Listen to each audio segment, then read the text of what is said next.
നമസ്കാരം. രാജ്യത്തെ രാഷ്ട്രീയ ചിത്രം വീണ്ടും വളരെ വ്യക്തമായ ഒരു സന്ദേശമാണ് നമുക്ക് നൽകുന്നത്.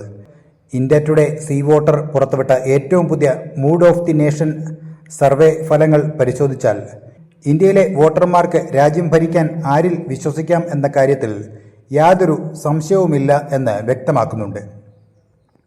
ഇന്ന് ഒരു ലോക്സഭാ തെരഞ്ഞെടുപ്പ് നടക്കുകയാണെങ്കിൽ ആകെയുള്ള 543 സീറ്റുകളിൽ 326 സീറ്റുകൾ നേടി BJP നയിക്കുന്ന NDA വീണ്ടും വമ്പൻ ഭൂരിപക്ഷത്തോടെ അധികാരത്തിൽ എത്തുമെന്നാണ് സർവേയിൽ പറയുന്നത്.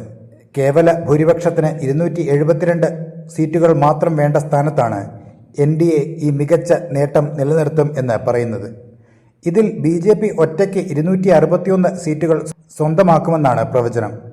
മറുവശത്ത് കോൺഗ്രസ് ഉൾപ്പെടുന്ന പ്രതിപക്ഷത്തിന്റെ ഇന്ത്യ മുന്നണിക്ക് കേവലം 185 സീറ്റുകളിൽ ഒതുങ്ങേണ്ടി വരും. കോൺഗ്രസിന് ലഭിക്കുന്നത് വെറും 106 സീറ്റുകൾ മാത്രമായിരിക്കും. എന്തുകൊണ്ടാണ് ജനങ്ങൾ വീണ്ടും BJPയിലും NDAയിലും ഇത്രമേൽ വിശ്വാസം അർപ്പിക്കുന്നത്? ഇതിനുത്തരം ഒന്നേയുള്ളൂ: വ്യാജ വാഗ്ദാനങ്ങൾക്കപ്പുറം പ്രായോഗികമായ വികസനം താഴെത്തട്ടിൽ എത്തിക്കാൻ സാധിച്ചു എന്നത് തന്നെ. പ്രധാനമന്ത്രി നരേന്ദ്രമോദിയുടെ ശക്തമായ നേതൃത്വം തന്നെയാണ് BJPയുടെ പ്രധാന കരുത്ത്. ലോക രാഷ്ട്രങ്ങൾക്ക് മുന്നിൽ ഇന്ത്യയുടെ അഭിമാനം ഉയർത്തിയ വിദേശ നയവും അടിസ്ഥാന സൗകര്യ വികസനത്തിൽ ഉണ്ടായ വിപ്ലവകരമായ മാറ്റങ്ങളും ജനങ്ങൾ നേരിട്ട് അനുഭവിക്കുന്നുണ്ട്. എക്സ്പ്രസ് വേകൾ, റെയിൽവേ ആധുനികവൽക്കരണം, ഡിജിറ്റൽ വിപ്ലവം എന്നിവയ്ക്കൊപ്പം പാവപ്പെട്ടവന് നേരിട്ട് തുകയെത്തുന്ന ക്ഷേമ പദ്ധതികളും പൗരന്മാരുടെ നിത്യജീവിതത്തിൽ സുരക്ഷിതത്വം നൽകുന്നുണ്ട്. സുസ്ഥിരവും ശക്തവുമായ ഒരു ഭരണം രാജ്യത്തിന് അത്യാവശ്യമാണെന്ന് വോട്ടർമാർക്ക് നന്നായി അറിയാം. കൃത്യമായ ദിശാബോധമുള്ള ഭരണ നേതൃത്വത്തിന് ബദലാകാൻ ആശയക്കുഴപ്പം നിറഞ്ഞ ഒരു പ്രതിപക്ഷ മുന്നണിക്ക് സാധിക്കില്ലെന്ന് ഈ 326 സീറ്റുകളുടെ പ്രവചനം തെളിയിക്കുന്നു. ഇവിടെ നമ്മൾ പ്രത്യേകം ശ്രദ്ധിക്കേണ്ട മറ്റൊരു സുപ്രധാന ഘടകമുണ്ട്. വോട്ടെടുപ്പ് സർവേകളുടെ ചരിത്രം പരിശോധിച്ചാൽ സീ വോട്ടർ ഏജൻസിയുടെ കണക്കെടുപ്പുകൾ BJPക്ക് ജനങ്ങൾക്കിടയിലുള്ള യഥാർത്ഥ പിന്തുണയെയും വോട്ട് വിഹിതത്തെയും എപ്പോഴും അല്പം കുറച്ച് കാണിക്കാറുണ്ട്.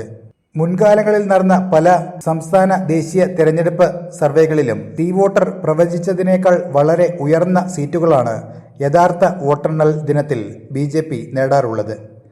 സൈലന്റ് വോട്ടർമാരുടെ പിന്തുണ BJPക്ക് എപ്പോഴും പ്രതീക്ഷിച്ചതിലും ഇരട്ടിയായി ലഭിക്കാറുണ്ട്.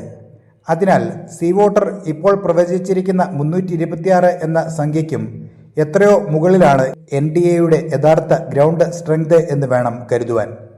ഭൂമിശാസ്ത്രപരമായ തെക്കൻ സംസ്ഥാനങ്ങളിൽ പോലും BJPയുടെ സ്വാധീനം ദിനംപ്രതി വർദ്ധിച്ചു വരുന്ന സാഹചര്യം കൂടി കൂട്ടിവായിക്കുമ്പോൾ NDA നേട്ടം ഇതിലും ഉയർന്നേക്കാം.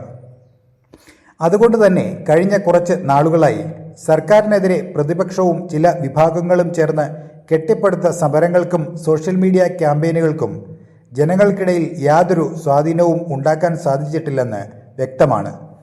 പ്രത്യേകിച്ച് അടുത്ത കാലത്ത് വളരെയധികം ചർച്ച ചെയ്യപ്പെടുകയും ഒച്ചപ്പാടുകൾ ഉണ്ടാക്കുകയും ചെയ്ത CJP പോലെയുള്ള സംഘടനകളുടെ സമരങ്ങളും തെരുവ് പ്രക്ഷോഭങ്ങളും വോട്ടർമാരുടെ മനസ്സിൽ ഏതെങ്കിലും തരത്തിലുള്ള വിള്ളലുകൾ ഉണ്ടാക്കാൻ കഴിഞ്ഞിട്ടില്ല എന്ന് വേണം കരുതാൻ.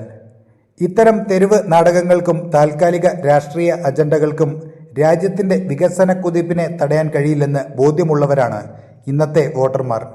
BJPയുടെ സംഘടനാ അടിത്തറയെ തകർത്തുകൊണ്ട് ജനശ്രദ്ധ തിരിച്ചുവിടാമെന്ന CJP പ്രക്ഷോഭങ്ങളുടെ കണക്കുകൂട്ടലുകൾ പൂർണ്ണമായും തെറ്റിയെന്ന് ഈ mood of the nation survey അടിവരയിടുന്നുണ്ട്. ചുരുക്കത്തിൽ അനാവശ്യ വിവാദങ്ങളെയും അപവാദ പ്രചരണങ്ങളെയും തള്ളിപ്പറഞ്ഞ് വികസനത്തിലും സുസ്ഥിര ഭരണത്തിലും വിശ്വസിക്കുന്ന ഭാരതീയരുടെ പിന്തുണ BJPക്കും നരേന്ദ്രമോദിക്കും ഒപ്പമാണ് എന്ന സന്ദേശം നൽകിക്കൊണ്ടാണ് ഈ ഫലങ്ങൾ പുറത്തുവരുന്നത്. നിങ്ങൾക്കും നിങ്ങളുടെ അഭിപ്രായം കമന്റ് ബോക്സിൽ രേഖപ്പെടുത്താം. അപ്പോൾ മറ്റൊരു വാർത്തയുമായി വീണ്ടും കാണാം. നന്ദി.